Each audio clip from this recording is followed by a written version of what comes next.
Hey everyone, welcome back. Today we're going to dive into a long-term review of the RCF 705 AS Mark II.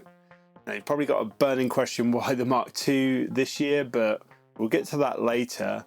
For now, the reason why I'm doing this is that a lot of people have asked what subs I run with my DZR10s, and these are the subs I run 98% of the time with those tops, and I'm going to go into why I chose them and if it was the right choice right now. So let's crack into it. So everyone knows RCF is an Italian made company that is renowned for how good everything sounds, and these speakers aren't really an outlier there. They sound absolutely great as subs. I went for the 15s over the 12s or the 18s because they give you plenty of punch and plenty of low end without giving that muddy sound an 18 can get, or that really kind of tight, not very low sound a 12 can get. So I think a 15 is probably the best of both worlds, especially paired up with the Yamaha DZR10s as tops. And if you want to check out the video where I review them, that can be found right here somewhere. These subs are built to last. They've got metal hardware, they've got a metal front grille, they've got foam behind that to stop anything from splashing in, and they're made from birch plywood. Now that last one is probably the most important part for me, because I find that a wooden enclosure more often than not means better low end, and normally that also means extra weight. But where they're using quite a well-designed birch ply enclosure, they've managed to keep the weight down to about 26 kilos, which is absolutely perfect if you're loading them in and out of small or tight venues, which I often am. In Cornwall where I live, the venues can be really tricky to get into and really tricky to get out of. So having a lightweight sub that delivers is probably my top most important thing on the list of ordering. So this was really important for me when I came to order. I was looking for something that was relatively compact, which this sub is as well. I preferred it being tall because I sit my desk on it, and I wanted something that was lightweight and easy to move around. Now, talking about moving it around, the handle placement on this sub is absolutely excellent. They're placed just in the right place that when you pick it up, the sub is sitting with all the weight against you, and it's not awkward at all. It doesn't tip in any direction. It makes it so comfortable to move around. They really thought about where they were going to put these handles, and they made the right choice in my opinion. Now there is some argument for why you might want a thicker ply than these are built out of, and I totally get that too. With a thicker ply, you're probably going to get better rejection to the back, so more of the sound is going to come out the front of the speaker and be kind of pushed around because it's being absorbed a lot more by the ply behind it and pushed out the front. And that can be a little bit of an issue with these speakers. We have been in rooms where bass kind of builds up behind us if there's a corner that's really awkward. So we have come across that as an issue, but you just kind of turn the bass down. Just turn the sub down a little bit and it's fine, it's more than passable. Like I said, a more heavyweight speaker probably will reject more behind, but in most of those venues where it's an issue, I really wouldn't want to be carrying down a super heavyweight speaker into what is essentially a cavern underneath a building, because you're going to have to carry it back up and it's really awkward.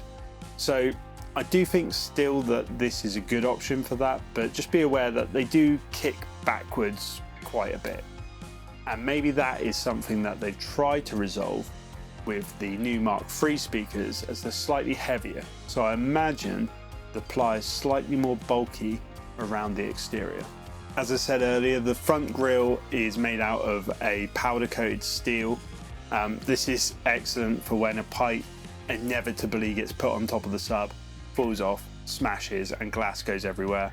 Nothing's going to go in and reach the speaker, especially with the foam backing behind it. I think that you don't have to worry about durability with these speakers. I think they'll probably surpass most things in terms of that.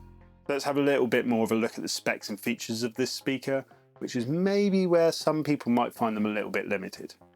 So we've got a 15-inch speaker with a 3-inch voice coil. RCF always speak about the voice coil. They think it makes a huge difference, and maybe it does. This speaker sounds really good for the money, so I can totally see it. The power amp on this speaker is a 1400 watt Class D power amp, and I find the RCF power amps to be especially good. They're digital power amps, they've worked on them a lot, they sound great. It goes down to 40 Hertz up to 120, and it puts out about 131 dB according to RCF. Now, I have pushed it to limiting before, especially when I was using one sub outside, which was maybe a bit too much. Probably you want 2 subs in that kind of setting, big venues or outdoors. 2's probably, you know, most people would pick 2, but I did use 1, and I have seen it limit, but it put out more than enough sub. It didn't really need much more low end. Could have had more low end, you know, you can never have too much low end, but it did a great job considering there was just 1 speaker there. So I fully believe these stats that RCF put on it, but you know, you can only believe it so far. So it's the control section that we might find a little bit limiting on the speaker. We've got a 2 input, 2 output crossover, which is really useful. So you can run your left and right into there. It will cross over to your tops and send out that crossover signal. You can switch that between, I think, 110 and 80. So both quite usable frequencies, especially with smaller speakers. 110 is really quite useful. And it's also got a phase inversion. So if you're getting phasing problems, whack that switch, it works. I've never had to use it, but I mean, it's there if you need it. And it's got a volume, and that's it. There's no more controls on the back of this speaker, and that's quite common with a lot of RCF stuff. I think they might be dipping their toes into some more processing options now, possibly, but for most RCF speakers that I've seen, you're generally given quite a low amount of options, and then you can take it from there. But in fairness, most of us are going to be doing that stuff on our desk anyway.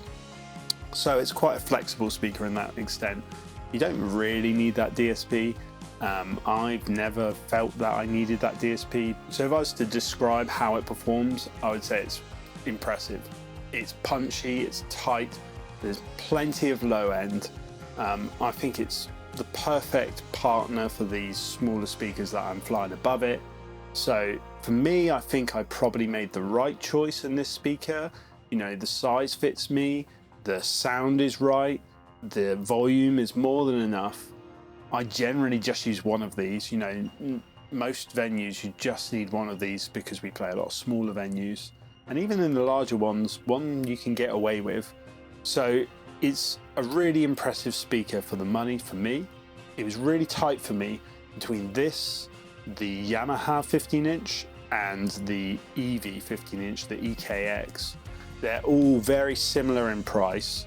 The Yamaha, although I imagine it probably sounds way better and has more functionality, it was quite a bit heavier, and that was a big thing for me. The EV, I actually think was a little bit lighter, but its form factor is very strange. It's quite flat and wide, which is great if you're going to stack them.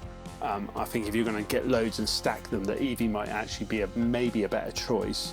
It was quite tight between those two for me, but I just felt the taller form factor when you're using just one sub works out really well for putting the desk on top and having somewhere to put things. So maybe that's bad. Maybe people are going to put their drinks there. So maybe it's not the best choice if you're not going to be covering it. But I felt that was a really nice size and shape for me. So I went for the RCF over the other two. But I actually think both of those are probably great choices if you don't mind those other factors. So if you're running small tops, I would 100% recommend this sub.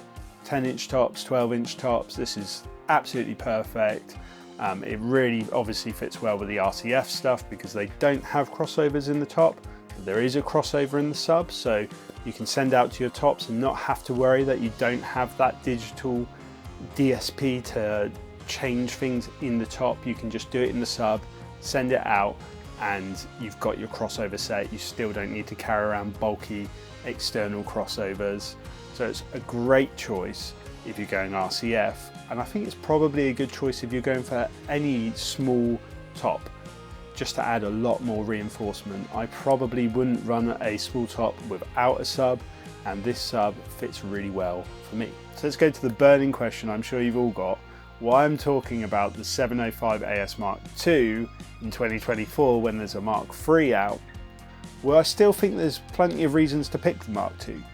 It's lighter, maybe not as powerful, but it's super easy to move around and handle if you're doing it by yourself. So if I were in a small band or I was running PA myself, I would still probably lean towards the Mark II.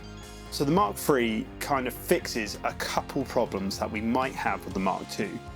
It has this new thing called bass motion control, which I imagine just means they have put thicker plywood around the cab to try and project forward more. Obviously I don't know for sure, but that's my first thought. It also looks a lot more professional. The 705 Mark II has got a shape that might be a little bit divisive if you don't like it. The Mark III is far more standard, you know, square black box, flat front, you know, the things we expect to see a speaker to look like in a professional setting. It's got that. And like I said, that extra rejection at the back. The downside is it's now 30 kilos. So it's now heavier than its predecessor. And I think that might be an issue because I think people, if they're going to have more weight, will probably lean towards the Yamaha rather than the RCF, because the Yamaha gives you way more functionality and it's actually quite a bit more powerful. And again, it's the same price. So my temptation is to say, find a second-hand Mark II. They're around, they're cheaper because they're second-hand, and if you're a sole musician or you're working in tight spaces, they're perfect for you. So in this market, I would be looking at Mark IIs that people are getting rid of, maybe swapping up to the Mark IIIs. They've got the Mark IIs left. Find those, buy those, they're great speakers. There's no difference, the power section, all the DSP is exactly the same in both. All you're looking at is probably a thicker ply around the cab, and that's about it. Obviously it looks a bit nicer as well. So yeah, that's all I've got to say about the Mark III. Obviously I haven't tried it. It might sound way better and I might be entirely wrong, but most audiences aren't going to notice if it sounds much better because the Mark II sounds great. So I hope you found this video useful. If you have, give us a like and maybe hit subscribe if you want to have more gear reviews and more chats about live audio and bass and all things music performance. Have you used the 705 Mark II? Let me know. Chuck it in the comments below. What are your thoughts about this speaker? Should we be upgrading to the Mark III? Let me know. And until next time, cheers.